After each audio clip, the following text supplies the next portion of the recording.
One of the most profound things that my late grandmother, and I'll never forget this because I think I was still in my teens at the time, and she said to me, Namsha, make sure that the man you marry is not someone that you love more than they love you. It's so important that a man must love you and you respect them. The difference between men and women, she said, is that a woman can learn to love a man, but a man can never learn to love a woman. I'm like, huh? But now I finally get it. I mean, men guys have said it themselves that they know almost immediately when they love you, like not immediately, but like within a shorter time frame than what we would, because we're always just boiling on emotion and oh my god, he's so good. Oh my god, he's everything, and then we think we're in love. No, we're just attracted and we are in lust mode and we are just, yeah, hormones raging everywhere. We think you're the love of our lives and you're our future husband, and so we tend to make decisions in that state, and that is detrimental because men know reasonably within 3 to 6 months if they want to settle down with you and start a family with you, and how much more if they really do love you. It's even shorter. They'll know. I've also fallen victim to this, and I've learned that unless I've gotten time to know you, I don't love you. I love what I think I know about you. I might like you, might care, but love. And if I've ever said that to you, I'm so sorry. I'm so sorry. If I've ever said that to you too soon, I'm sorry. Because yeah, if I've said that to you after some time, then I meant it. But if it was too soon, I lied.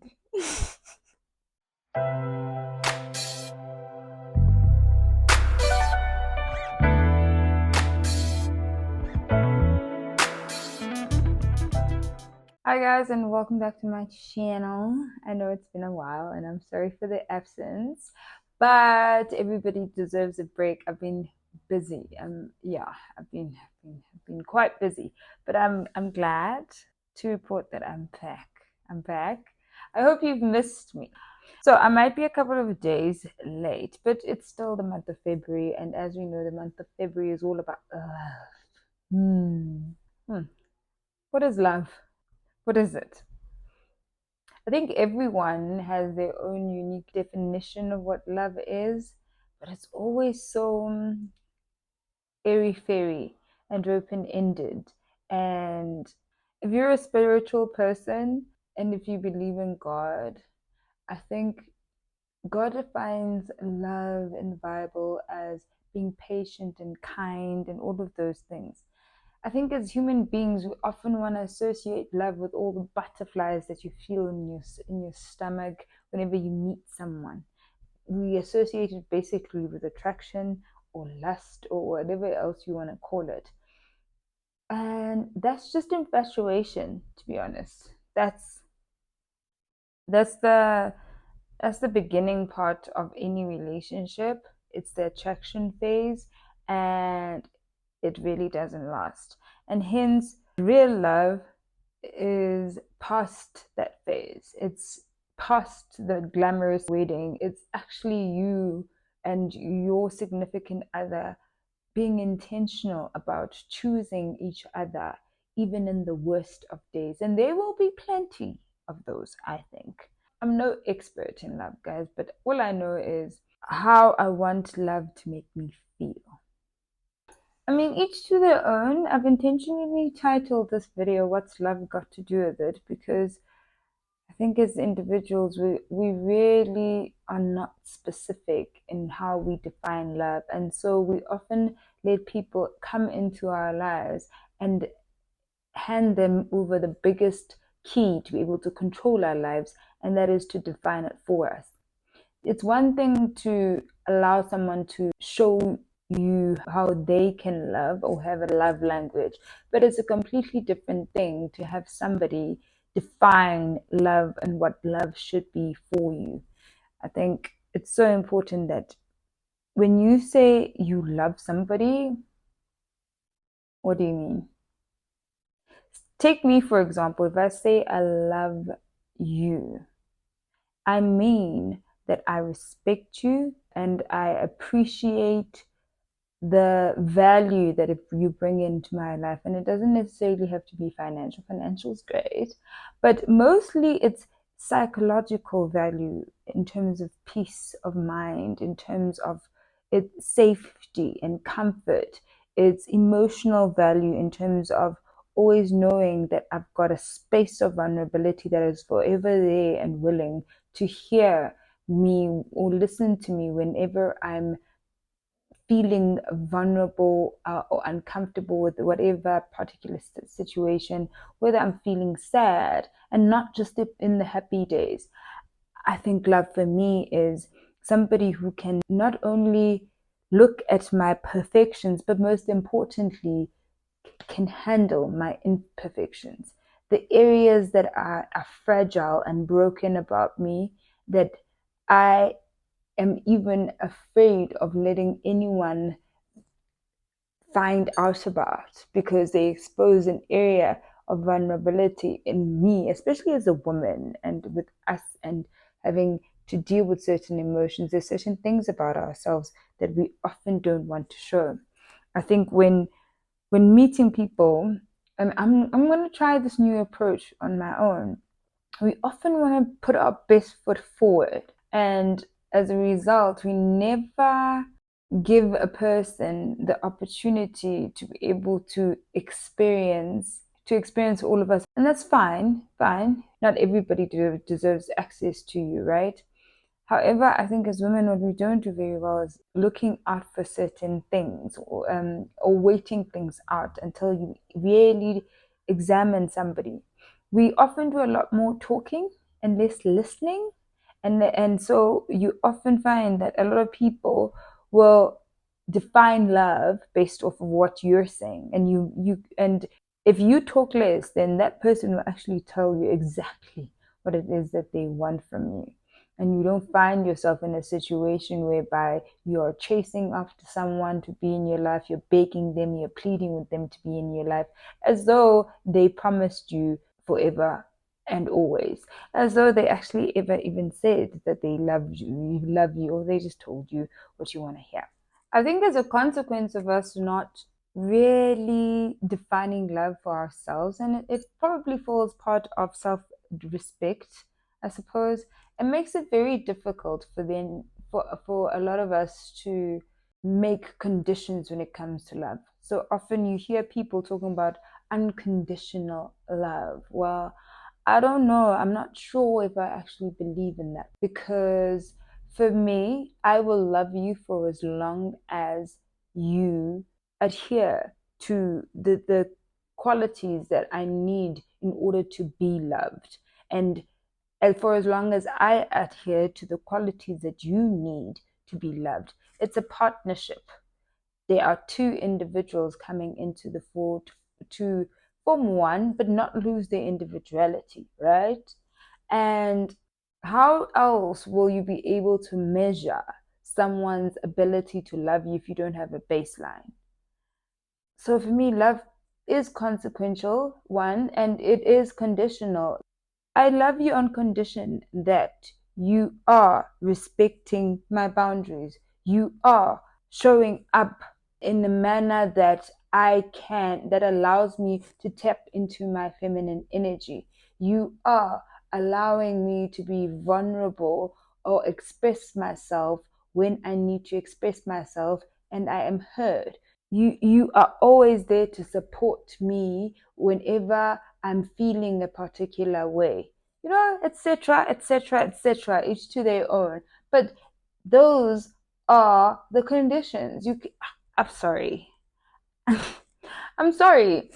No, I will love you for as long as you love me, and loving me means X, Y, and Z. So for me, it's very important that you're able to identify what love means to you, and that takes time. You can't define, you're not able to measure if somebody loves you over what, 6 months, especially if you're a woman. It takes us at least a year to be able to properly assess someone. That's why don't understand. But each to their own, you know.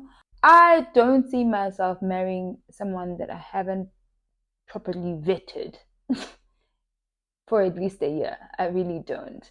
Unless I've known you before, then that's a completely different story.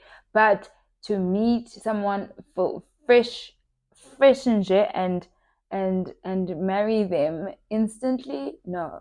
Unfortunately, the society that we live in is filled with broken people. People that are still healing, people that still need to realize that they need healing, and people that refuse to heal. Now, when you have all of that mixed into a society that's also got empathetic people, good hearted people, you know, like just really kind individuals who are always just there for other people. It's very easy for people to get confused or get wooed over by a wolf in a sheep's clothing. And to be able to protect yourself and to be able to really see, take things at face value. If there's any lessons that I've learned, take things at face value and don't let anyone force you into moving at a pace that you're not comfortable with, and be confident when communicating that you're not comfortable. You see, a lot of Black people specifically have had to grow up under leadership in terms of parents where love was never a feeling word, it was never associated with any type of emotion or touch or physical touch. Most Black people or most Black adults, especially those who were born in the 80s or the 70s, will tell you that they've never even heard their parents say I love you. So if that was never defined for you as a child, how can you possibly know what love is unless you change the status quo or you change the generational curse and you define love for yourself? Fortunately, if you're a spiritual person, you have an Almighty God who's already defined what love is. And if you're not getting any of those things, then I'm not sure if you are in love. Nothing that is said in the Bible is actually easy. It's not roses and flowers. No, it's actually quite hard. And there's certain things that you can't waver on. You know, if you say you love someone, it's flaws and all. It's either you in or you out. So imagine now when you're talking about marriage. I don't know, guys. I just feel like if I don't, unless I properly define what I deem as love, especially for myself, because that's the one benchmark that I have control over. And in the last couple of years, I've invested way too much in trying to really focus on loving myself. And in that way, be able to know, okay, no one treats me like that, you know? Then we can't go and go into something like marriage where it's like a commitment of your life and it's got such dire consequences and the percentage of divorce just keeps getting higher and higher. Forever is a long time for you to waste on loving someone without really knowing how to love yourself. Honestly, the biggest commodity that you have, or the best commodity that is not guaranteed, is time. Don't waste your life or your time trying to love someone who, okay, you feel as though this person's not loving you, but the fact that you feel that means you were supposed to have a certain boundary, but you couldn't implement that boundary because now you don't love yourself. Yeah, no, I think it's very important that we heal. Just go and discover ourselves. Go to psychology, go see a therapist, and go talk about it. Find peace, find God. Life is hard. Like, it's not supposed to be easy. And that's why you can literally count the ups because majority of them are downs. You've got to be at peace with the downs. I'm not saying downs are all flowers and roses. Believe me, I sometimes feel like pulling up my teeth, but they've got to be tolerable. And if you can find someone to share those moments with and not feel as though you're alone, that is beautiful. But you've got to give those moments to yourself. Anyways, that's the end of the video, guys. Happy Love Month. Please, if you don't have a Valentine, it's not the end of the world, okay? And just focus on loving yourself. That's the most important thing. And it being the month of love, I wish you all a great deal of love this month. You deserve to be loved. You deserve to be treated with the most dignity and respect and care and just everything amazing, man. Yes, yes, you beautiful thing, you. From me now until next time, I love you all dearly. Goodbye.